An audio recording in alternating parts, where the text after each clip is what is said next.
Vaksin dan harapan di tengah wabah penyakit.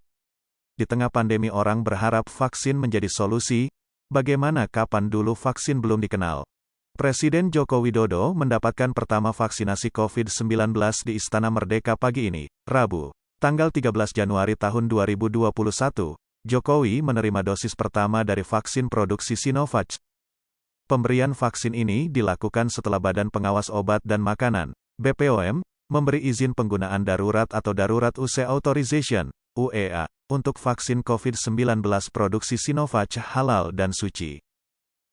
Dalam konferensi pers yang digelar usai vaksinasi, Joko Widodo menyatakan bahwa pemberian vaksinasi ini penting untuk memutus mata rantai penularan sekaligus memberikan perlindungan kesehatan kepada seluruh masyarakat Indonesia, keselamatan, keamanan bagi kita semua masyarakat Indonesia dan membantu mempercepat proses pemulihan ekonomi, katanya.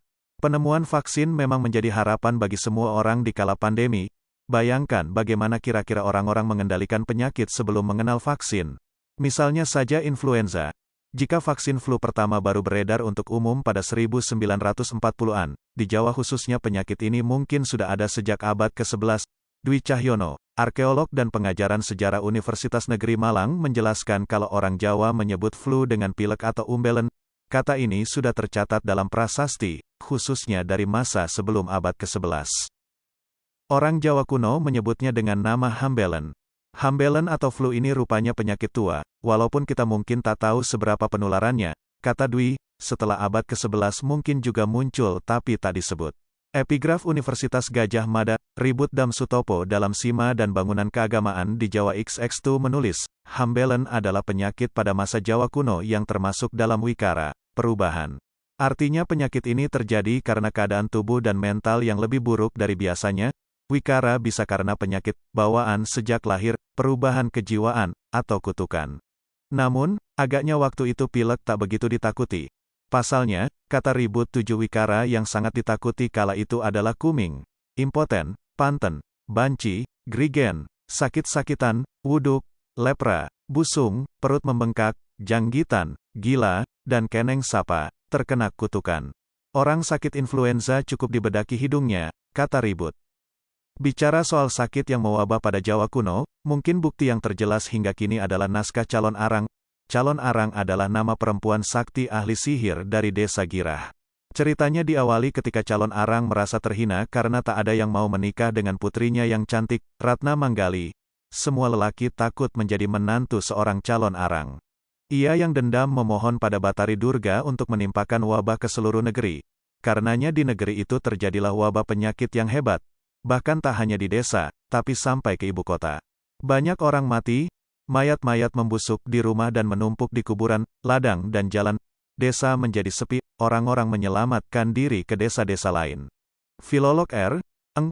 Purbatcaraka yang menerjemahkan naskah itu dari bahasa Jawa kuno ke dalam bahasa Belanda pada 1926 menduga kalau naskah Calon Arang mungkin menggambarkan peristiwa pada masa Raja Erlangga.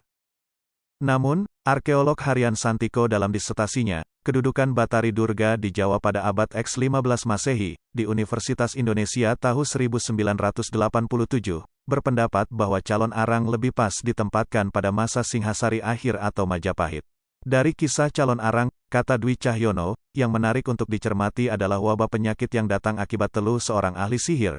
Bisa jadi ini adalah simbol bahwa kala itu pernah terjadi wabah penyakit. Haryani Santiko menjelaskan pada masa lalu praktek memuja Durga untuk mengusir wabah penyakit memang pernah dilakukan. Di Nusantara, khususnya di Jawa, Durga dikenal sebagai pembinasa asura dan penguasa penyakit. Durga sangat ditakuti karena bisa menyebarkan penyakit sekaligus melindungi manusia dari wabah penyakit. Di sini yang dipuja adalah aspek Durga sebagai penguasa penyakit menular, jelas Haryani. Kisah wabah penyakit akibat dendam Calon Arang itu pun berakhir setelah MPU Baharada membunuh dan meruat sang ahli sihir dan desa Girah. Ruatan memang menjadi salah satu cara yang dipercaya masyarakat tradisional untuk meredakan murka alam atau ilahi. Wabah penyakit dianggap sebagai salah satu bentuk dari kemurkaan itu. Ruatan berasal dari kata ruat, artinya luar atau lepas. Ritual ini bisa dilakukan terhadap alam semesta sebagai tempat hidup manusia, serta segala isinya seperti bumi, sungai, laut, danau. Ruatan pun bisa dilakukan terhadap manusia secara individu maupun kelompok. Bukan hanya di Jawa, masyarakat Dayak di Kalimantan juga memiliki pandangan kosmologis bahwa wabah penyakit datang karena keseimbangan alam rusak. Karenanya mereka tidak percaya penyakit bisa diobati dengan ritual, pantangan makanan dan aktivitas fisik lainnya. Nasrullah Mapatang, mengajar di Ilmu Budaya-Budaya Mulawarman, di Kalimantan Timur, dalam diskusi berani lewat aplikasi Zoom tentang wabah penyakit menular dan bencana kemanusiaan perspektif sejarah dan budaya pada Kamis tanggal 30 April tahun 2022, menyebutkan ritual-ritual yang dilakukan antara lain mencari penyebab penyakit atau ritual senteau, lalu ritual penyembahan, balian bawo, seperti yang dilakukan masyarakat Dayak Banuak dan Tanjung di Kalimantan Timur. Ada pula ritual meminta kepada para leluhurnya, menggantung sahur lewu, dan ritual bersih kampung dari pengaruh jahat akibat ulah manusia, arma pas lewu. Lalu di daerah Nusa Tenggara Barat, orang Sasak Lombok mengenal upacara tolak bala untuk mengusir wabah penyakit. Menurut Lalu Wacana, DKK, dalam upacara tradisional yang berkaitan dengan peristiwa alam dan kepercayaan daerah Nusa Tenggara Barat, ritualnya disebut metulak. Metulak, kata dalam bahasa Sasak, yang artinya, tulak, kembali, dan metulak, mengembalikan. Arti kisahnya menolak bala, yang dalam bahasa Sasak, bahla, jelas lalu. Dalam sebutan lain tolak bala disebut tulak bahla, bahla artinya wabah. Menurut Lalu, maksud upacara metulak untuk memohon kepada Tuhan Yang Maha Kuasa agar dijauhi dari segala mara bahaya dan wabah yang dapat menimpa tanaman dan manusia. Sementara itu, sejarawan Anthony Reid dalam Asia Tenggara dalam Kurun Niaga tahun 1450 sampai tahun 1680 jilid 2, Jaringan Perdagangan Global, menyebutkan bahwa kemarahan roh-roh orang mati yang tak puas merupakan penjelasan yang lebih cepat dan lebih mudah bagi suatu bencana yang terjadi. Bagaimanapun, menurut Heri Lelono, arkeolog Balai Arkeologi Yogyakarta dalam Tradisi Ruwatan, Bersih Bumi Kearifan Lokal dalam Mitigasi Bencana, yang terbit di Barkala Arkeologi Vol. 35,2015, kepercayaan mempunyai fungsi salah satunya untuk mengurangi kegelisahan. Dengan religi manusia bisa mendapatkan pikiran untuk menghadapi hal-hal di luar jangkauan, seperti kematian, penyakit, bencana, dan lainnya, tak jauh berbeda dengan vaksin masa kini yang bisa membawa harapan di tengah pandemi. Kepercayaan tertentu, bukan berarti masyarakat kuno yang memiliki organisasi kesehatan yang memadai. Para petugas kesehatan tercatat dalam beberapa prasasti dari masa Jawa kuno. Dalam prasasti Balawi, 1305, muncul istilah Tuhan Nambi, yang artinya tukang obat, kemudian ada istilah KDI, dukun wanita, dan walian, tabib. Proses Tuhan Nambi juga muncul dalam prasasti Sidoteka, 1323.